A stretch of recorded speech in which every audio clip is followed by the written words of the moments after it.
Assalamualaikum warahmatullahi wabarakatuh. Selamat datang kembali di kanal Sahabat Tani, panduan terpercaya Anda dalam dunia pertanian. Pada video kali ini, kita akan membahas tuntas salah satu musuh tersembunyi yang seringkali meresahkan para petani padi, hama thrips. Sahabat Tani, pernahkah Anda merasa bingung melihat tanaman padi di sawah yang baru berumur beberapa minggu, daunnya sudah tampak keriting, kaku, dan warnanya menguning seolah kekurangan nutrisi? Anda sudah memupuk, tapi kondisinya tak kunjung membaik.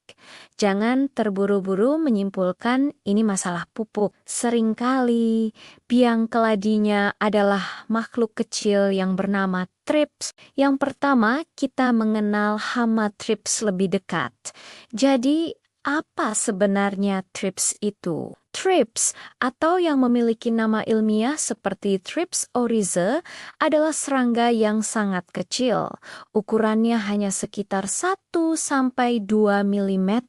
Karena ukurannya ini, mereka seringkali tidak terlihat oleh mata telanjang. Mereka hidup dengan cara menghisap cairan dari jaringan daun padi, terutama pada daun-daun muda yang masih menggulung. Bayangkan mereka seperti vampir bagi tanaman padi. Meski kecil, serangan mereka yang masif dan berkelanjutan dapat membuat tanaman menjadi sangat stres. Proses fotosintesis terganggu, dan akhirnya pertumbuhannya menjadi kerdil dan tidak normal. Yang kedua adalah gejala serangan yang khas. Bagaimana kita bisa mengenali serangan hama thrips sejak dini? Ada beberapa ciri khas yang perlu sahabat tani perhatikan. Pertama, daun menggulung atau keriting. Ini adalah gejala paling umum. Cairan daun yang dihisap membuat daun kehilangan tekanan dan gagal membuka dengan sempurna, sehingga terlihat menggulung seperti benang atau keriting. Kedua, warna daun kekuningan atau keperakan. Hisapan thrips meninggalkan luka-luka kecil. Kumpulan luka ini akan terlihat seperti garis-garis atau bercak berwarna kuning pucat hingga keperakan pada permukaan daun. Ketiga, pertumbuhan lambat dan kerdil. Tanaman yang terserang akan terlihat malas tumbuh. Ia akan lebih pendek dan lebih kecil dibandingkan tanaman sehat di sekitarnya. Dalam serangan parah, tanaman bisa tampak kerdil. Jika gejala-gejala ini diabaikan, bukan tidak mungkin anakan padi akan berkurang drastis dan potensi hasil panen bisa anjlok hingga 40-60. Ini adalah kerugian yang sangat besar. Lalu kapan dan mengapa thrips menyerang? Thrips tidak menyerang sepanjang waktu. Mereka memiliki kondisi favorit untuk berkembang biak. Mereka sangat menyukai cuaca panas yang disertai dengan kondisi sawah yang kering atau kekurangan air. Musim kemarau adalah waktu pesta bagi hama thrips. Lingkungan kering membuat mereka lebih cepat berkembang biak dan mengurangi jumlah musuh alami mereka. Strategi pengendalian terpadu PHT.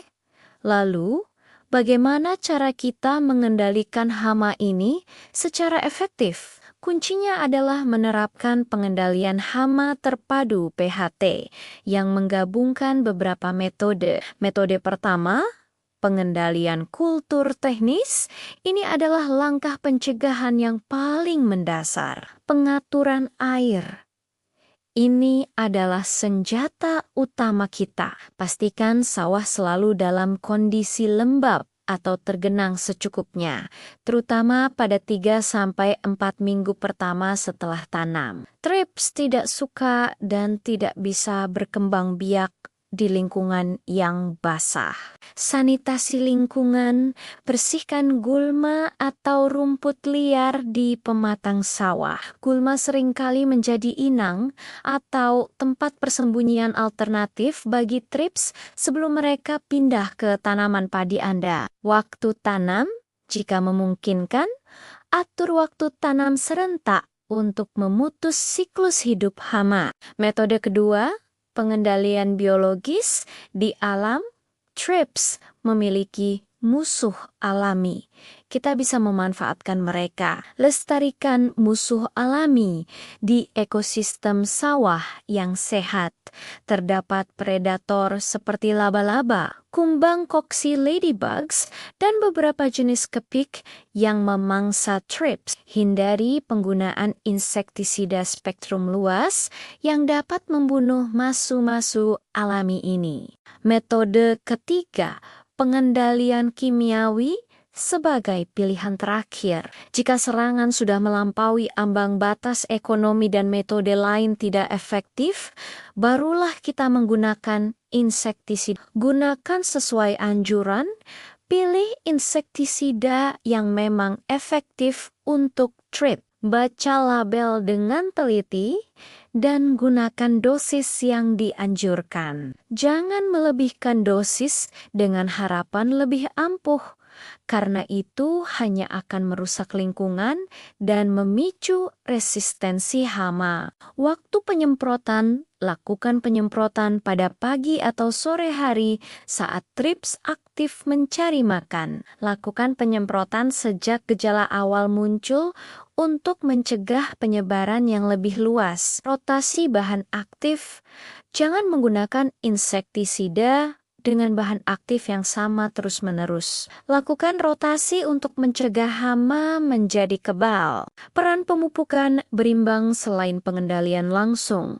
Kesehatan tanaman adalah fondasi utama. Lakukan pemupukan yang berimbang sesuai kebutuhan tanaman. Tanaman yang sehat dan cukup nutrisi akan lebih kuat, lebih tangguh, dan memiliki kemampuan untuk pulih lebih cepat jika terserang hama. Sebagai kesimpulannya sahabat tani, kunci untuk mengatasi hama thrips adalah kewaspadaan dan tindakan dini. Dengan melakukan pemantauan rutin, menjaga kondisi air, membersihkan lingkungan, dan menerapkan prinsip pengendalian hama terpadu, kita bisa menekan serangan thrips dan memastikan padi kita tumbuh sehat dan memberikan hasil panen yang kita harapkan. Semoga video ini bermanfaat untuk sahabat tani semua. Jangan lupa untuk menekan tombol suka, berlangganan kanal ini, dan bagikan video ini